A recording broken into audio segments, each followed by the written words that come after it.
अफरोज मेरी कौम के इन्हें चुने नुमाइंदा लोगों।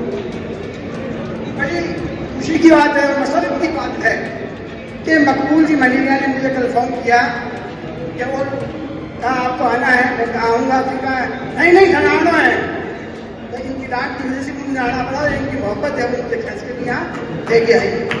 एक इनकी मोहब्बत का पहले उदाहरण बता दूँ मैं आपको कि राजनीति में इनके आने से, नसीम जी के आने से हमारी कौम को नुकसान हुआ है, बल्कि कोई पुस्तक को या रतनगढ़ को चूरू को नुकसान नहीं हुआ है।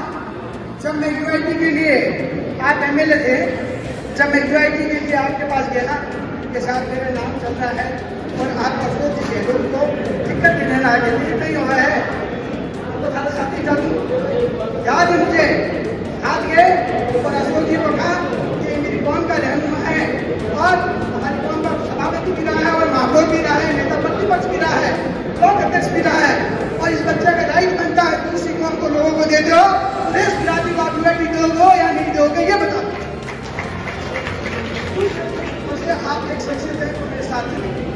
उसके बाद में जब मेरी टिकट की मैंने टिकट की मांग की तो मैंने कहा आपने कहा आप चुनाव लड़िए, 1 करोड़ का मकसद मैं आपको दूंगा, चुनाव लड़ो आप। ऐसी शख्सियत की मैं कभी भूल नहीं सकता हूँ। आपसे आज कहना चाहता हूँ, हम बातें बहुत कर रहे हैं, हम हमें स्पीच नहीं देनी है, तकरीर नहीं करनी है। हम क्या कह रहे हैं कि शिक्षित हो, नशा हमसे मुक्त हो, दहेज प्रथा नहीं हो। कौम बैठी है, मैं इन कौम के लोगों से गुजारिश करना चाहता हूँ, मैं भाषण भी दूंगा, सिर्फ बात कर रहा हूँ आपसे, 2 मिनट लूंगा आपके। नशा कहाँ से शुरू होता है? हमारे अपने घर से। हम जितने लोग बैठे हैं ईमानदारी से तय कर लें, मेरे घर में अगर कोई नशेड़ी है तो सबसे पहले मैं नशे से छुड़ाऊंगा। और अगर हमारे घर में कोई अशिक्षित बच्चा है, सबसे पहले मैं उसको अपने घर में पढ़ाऊंगा। मैं अपने घर में दहेज की प्रथा को खत्म करूंगा। मैं अपने घर में मृत्यु भोज को बंद करूंगा और इस पैसे को बचाकर मेरी कौम, देश, बिरादरी की शान में लगाऊंगा। ये ऐलान होना चाहिए यहाँ। ऐसे रहबर की जरूरत है, वो रहबर हमारे पास है। आपसे अर्ज करना चाहता हूँ, ऐसा कौन सा मकान है, ऐसा कौन सा घर है, ऐसा कौन सा बंदा है जो 50 रुपए, 100 रुपए, 150 रुपए गुटकों के ऊपर खर्च नहीं करता है, पान पीने में खर्च नहीं करता है।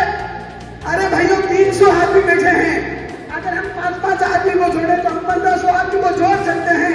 50 रुपए हम रोज के दे रहे, 1500 रुपए हम 1500 आदमी महीने के दे रहे, तो 2.25 करोड़, 2.25 लाख बनते हैं।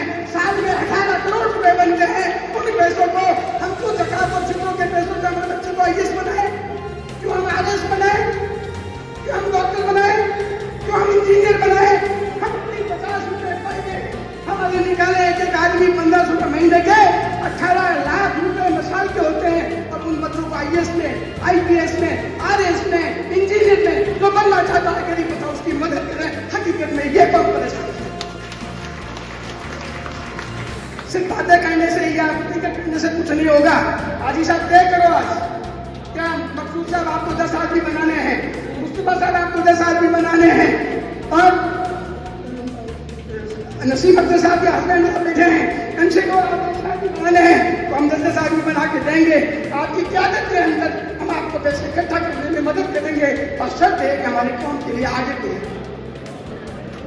दूसरा, दहेज की बात, मैं कई जगह कहता हूँ कि दहेज एक बच्ची जो होती है, माँ बाप का कलेजा, वो माँ बाप उस बच्चे को पढ़ाता है, लिखाता है, पालता है, पोसता है, और निकाह के बाद ये बच्चे को आपके सुपुर्द कर देता है, अपने दिल का टुकड़ा आपको दे देता है। क्या उससे बड़ा दहेज हो सकता है जो माँ बाप अपने बच्चे के कलेजे को आपके घर पे आपको दे? इसलिए बातें मत करो, कोई यहाँ से उठ के खड़ा करे, हो जाए कि आज के बाद मेरे घर में बच्ची पैदा होगी या बच्ची को पढ़ाऊंगा तो मैं बिना दहेज देने वाले बच्चे से शादी करूंगा। आपसे आज कहना चाहता हूं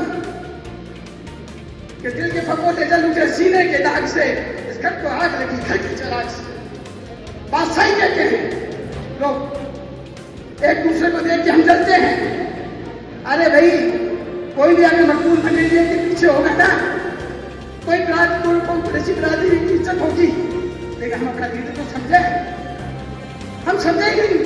किसी को लीडर पाँव खींचने में लगे रहते हैं, टांग खींचने में लगे रहते हैं, और ये जो यहाँ बैठे हैं हम सब सुन ले, ये हम सब जिम्मेवार हैं, लेकिन ये चलेगी, इसको हम कम नहीं कर सकते। हमारी कौम में नहीं है, ब्राह्मणों में भी है, राजपूतों में भी है, जाटों में भी है। राजपूतों को छोड़ा, ये तो यूं लड़ते रहेंगे। जहाँ कौम की बात है वहाँ कोई राजनीति नहीं होगी, वहाँ कोई पार्टी नहीं होगी, वहाँ मेरी कौम राजनीति होगी। ये है, आपसे अर्ज करना चाहता हूँ, हमारे यहाँ पे कोई टैलेंटेड की कमी नहीं है। मैं महात्मा का गुजारिश करता हूँ कि हमारे दीनी इदारे चल रहे हैं, दीनी इदारों में हाफिज़े कुरान निकलते हैं, उलमाए किराम पैदा होते हैं। जो एक हाफिज़े कुरान अल्लाह ताला के कलाम को अपने सीने में समा सकता है, तो उसके लिए आईएएस बनना क्या बड़ी बात है, आईएएस बनना क्या बड़ी बात है। एक मौलवी 10 साल पढ़ करके हदीस को और कुरान को दिल में समा सकता है, तो उसके लिए डॉक्टर इंजीनियर बनना क्या बड़ी बात है। हमने दीनी इदारों को सिर्फ मदरसा कहकर छोड़ दिया। दीनी इदारों के अंदर बुनियादी तालीम क्यों नहीं देते हैं? क्यों नहीं हम इंजीनियर पैदा कर सकते हैं? क्यों नहीं हम डॉक्टर पैदा कर सकते हैं? क्यों नहीं अफसर वैज्ञानिक पैदा कर सकते हैं? कर सकते हैं, लेकिन हम ध्यान नहीं देते। वहां पे आकर पढ़ेंगे तो गरीब के बच्चे पढ़ेंगे, अमीर का लड़का कोई नहीं जाएगा, इसलिए हम ध्यान नहीं दे रहे। आपसे अर्ज करता हूँ, बहुत कुछ बोलना था, वक्त की किल्लत को मद्देनजर रखते हुए मैं आपसे अर्ज करना चाहता हूँ, इल्म से ही पाती है इंसानियत फरोग, इल्म से ही पाती है इंसानियत फरोग। इंसान जिंदा लाश से तालीम के, इंसान जिंदा लाश से तालीम के बगैर यतीम वो नहीं होते। यतीम किसको कहते हैं? माँ बाप नहीं। मेरी निगाह में क्या है, शायद क्या कहता है कि यतीम वो नहीं होते जिनके माँ बाप नहीं होते। मैं कहता हूँ यतीम वो होते हैं जिनके पास तालीम नहीं होती। जय हिंद।